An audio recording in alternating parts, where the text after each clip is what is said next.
Satu perkara lagi, jangan terlalu tertumpu kepada situasi di Timur Tengah.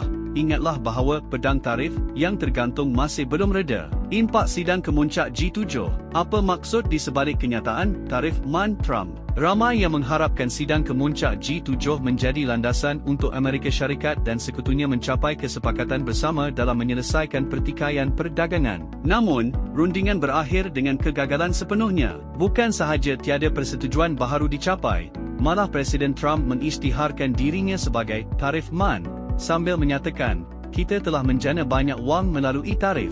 Dengan kenyataan itu, sebarang harapan yang masih tinggal untuk rundingan konstruktif seolah-olah terhapus. Sidang kemuncak tersebut dipenuhi dengan situasi yang janggal. Para sekutu tiba dengan harapan tinggi, tetapi pulang dengan tangan kosong. Ambil contoh Kanada.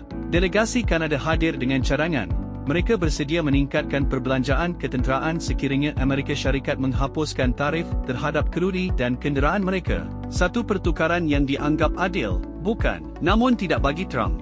Ketika Perdana Menteri Kanada menjelaskan keadaan industri krudi mereka yang terjejas teruk, Trump dilaporkan membalas, saya ada falsafah tarif saya, dan dia ada falsafahnya. Terjemahannya, kita tidak seharuan, tiada apa yang boleh dirundingkan. Kesatuan Eropah juga tidak mendapat layanan yang lebih baik.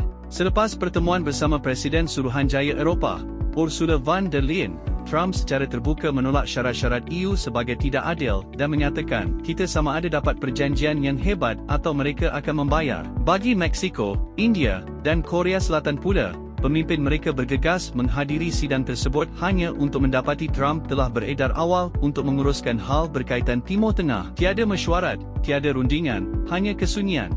Isu utama kini terselah. Sebelum ini, tarif dianggap sebagai alat tawar-menawar bagi Amerika Syarikat untuk menekan pihak lain membuat konsesi. Namun, pengisytiharan Trump sebagai tarif MAN menandakan perubahan haluan. Tarif kini bukan lagi sekadar alat rundingan, ia kini dilihat sebagai sumber hasil negara. Perkara ini mengubah lanskap sepenuhnya. Bayangkan anda sedang berunding harga dan pihak satu lagi berkata, lupakan rundingan, saya perlukan wang itu. Maka, tiada lagi ruang untuk kompromi. Dan jangan dilupakan, tarikh akhir global untuk tarif jatuh pada 9 Julai kurang 3 minggu dari sekarang. Walaupun Rumah Putih masih menyuarakan keinginan untuk mencapai perjanjian, para pegawai dari pelbagai negara semakin bingung dengan mesej yang bercampur-campur dan matlamat yang tidak jelas.